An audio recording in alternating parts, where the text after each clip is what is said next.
Anda masih bersama kami di Presisi Pagi. Pemirsa, Polsek Watumeto menggelar program ketahanan pangan di wilayah Watumeto, Konawe Selatan, Sulawesi Tenggara. Lahan seluas 1.173 hektar ditanami jagung bersama masyarakat. Assalamualaikum warahmatullahi wabarakatuh. Jadi saat ini saya selaku Kapolsek dan juga Pak Desa Watumeto, ada Babin Kamtipmas. Saat ini kami berada di lokasi penanaman jagung yang pada saat itu kita lakukan di awal Juli. Kondisi saat ini jagung yang kita tanam pada saat itu ya kurang lebih seperti ini. Buahnya lumayan besar, meskipun pohonnya agak pendek, tapi buahnya lumayan besar. Pohon pendek ini mungkin dipengaruhi oleh kurangnya curah hujan yang turun pada saat ini. Namun hasilnya mungkin bisa kita saksikan seperti ini semua. Jagung ini merupakan program pemerintah melalui Astacita Bapak Presiden Prabowo Subianto. Kami selaku kepolisian, saya sebagai Kapolsek Watumeto berperan sebagai penggerak atau fasilitator menyambungkan kegiatan masyarakat dengan pimpinan yang di level atas, yaitu Dinas Pertanian atau pemerintah daerah setempat. Itu yang bisa kami laporkan saat ini. Kondisi jagung seperti ini. Mungkin perkiraan panen ini akan kita laksanakan pada awal bulan November dengan estimasi hasil panen kurang lebih per hektar 4 ton atau mungkin bisa sampai 5. Demikian yang bisa kami sampaikan. Assalamualaikum warahmatullahi wabarakatuh. Pemirsa, hujan deras yang melanda kota Tidore Kepulauan kembali memicu terjadinya banjir di ruas jalan umum perbatasan Kelurahan Toloa dan Kelurahan Bobo. Berikut laporan dari personel Humas Polda Maluku Utara, Bribda Alma untuk Anda. Pemirsa, Polsek Tidore Selatan dan Utara gerak cepat melakukan evakuasi banjir akibat hujan deras di perbatasan Kelurahan Toloa dan Bobo. Berikut informasi selengkapnya untuk Anda. Banjir yang dipicu oleh luapan Kali Mati di area perbatasan tersebut menyebabkan genangan air bercampur material tanah yang masih mengganggu kelancaran arus lalu lintas. Menanggapi kejadian ini, jajaran Polsek Tidore Selatan dan Polsek Tidore Utara langsung berkoordinasi dan turun ke lokasi untuk melakukan penanganan secara bersama-sama. Polisi yang diterjunkan fokus pada 2 upaya, yaitu melakukan evakuasi dan memastikan keselamatan warga, kemudian mengatur lalu lintas kendaraan agar masyarakat dapat melintas dengan aman meski dalam kondisi jalan yang tergenang. Kepolisian setempat mengeluarkan imbauan resmi kepada seluruh pengendara yang akan melintas di ruas jalan perbatasan Toloa Bobo. Diharapkan untuk tetap waspada dan berhati-hati. Demikian informasi yang dapat kami sampaikan. Saya Bribda Alma, Polda Maluku Utara, melapor untuk Polri TV. Di informasi berikutnya, pemirsa, KPAI serta Kompolnas mengapresiasi kinerja Polri melalui Bareskrim Polri atas penanganan kasus kerusuhan yang terjadi pada 25 hingga 31 Agustus 2025 lalu. Konferensi pers yang diadakan pada Rabu 24 September 2025 ini memberikan titik terang atas penanganan hukum terhadap anak yang terlibat pada aksi demonstrasi.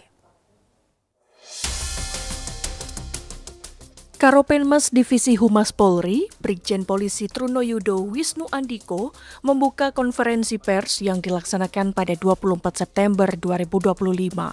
Karopenmas Divisi Humas Polri sempat menyampaikan kondisi saat ini sudah kembali aman dan terkendali. Sejalan dengan arahan Presiden terkait langkah pemulihan pengamanan, Karopenmas menjelaskan Polri melakukan tindakan preventif dan preventif serta berkolaborasi dengan seluruh stakeholder untuk menjaga situasi tetap kondusif. Kabareskrim Polri Komjen Polisi Syahar Diantono menjelaskan penegakan hukum hanya dilakukan terhadap pelaku kerusuhan, bukan terhadap masyarakat yang melakukan aksi demonstrasi secara damai. Hingga saat ini Polri telah menangani 246 laporan polisi dan ditemukan sebanyak 295 anak terlibat dalam aksi kerusuhan di 11 Polda. Dari jumlah tersebut, 68 anak diproses melalui diversi, 56 sudah masuk tahap 2, 6 anak berkasnya dinyatakan lengkap, dan 160 masih berada di tahap pemberkasan. Ketua KPAI, Margaret Aliatul Mainuna, memberikan apresiasi kepada Polri atas upaya pengamanan dan penegakan hukum yang tetap mengedepankan perlindungan anak.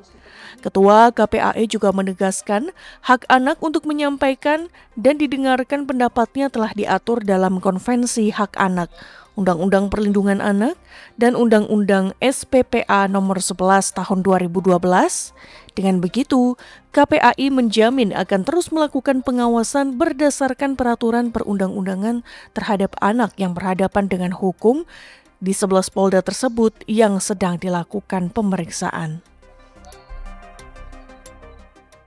Kami memberikan apresiasi kepada Polri yang sudah melakukan upaya pengamanan dan juga upaya penegakan hukum.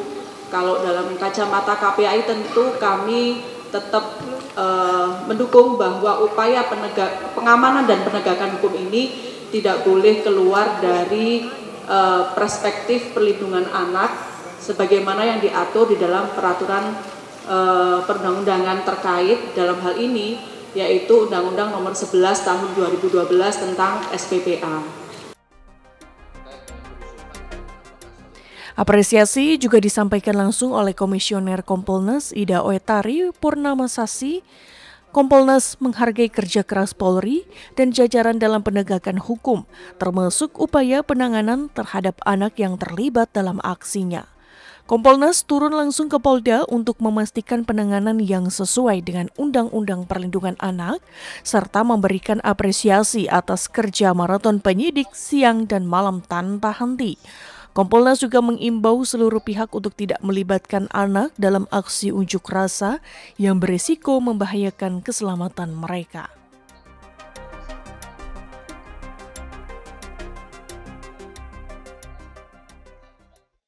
Sekali lagi saya terima kasih dan apresiasi. Semoga ini menjadi pembelajaran kita semua untuk tidak melibatkan anak di dalam unjuk rasa yang mengancam safety-nya mereka. Itu yang paling penting. Terima kasih. Saya akhiri. Wassalamualaikum warahmatullahi wabarakatuh. Apresiasi dari KPAI dan Kompolnas tersebut menjadi bukti bahwa penanganan yang dilakukan Polri sejalan dengan prinsip perlindungan hak anak dan upaya penegakan hukum yang profesional. Polri menegaskan komitmen untuk terus menjaga keamanan dan ketertiban, serta menciptakan situasi yang aman dan kondusif demi kesejahteraan masyarakat. Dari Jakarta, Jelang Baskara, Christian Hendra, Polri TV. Sementara itu pemirsa, dalam rangka syukuran hari jadi ke-77 Poluan Republik Indonesia pada Rabu siang, Polri menggelar diskusi panel bersama sejumlah kementerian Kabinet Merah Putih yang terfokus pada pengarus utamaan gender di lingkungan Polri. Berikut informasi selengkapnya untuk Anda. Pelaksanaan acara syukuran Hari Jadi Poluan ke-77 pada 24 September 2025 menjadi wadah untuk melaksanakan diskusi panel dan fokus group discussion terkait dengan pengarus utamaan gender di lingkungan Polri. Diskusi panel ini dihadiri oleh personel Poluan Mabes Polri serta mengundang Wakil Menteri PPPA dan Sekretaris Menteri Pan-RB sebagai narasumber. Fokus diskusi berpusat pada pemetaan atau roadmap pengarus utamaan gender di lingkungan Polri sekaligus peran Polri melalui Direktorat PPPA dan PPO dalam mewujudkan keadilan dan memberikan bentuk representasi bagi perempuan dan anak-anak di Indonesia.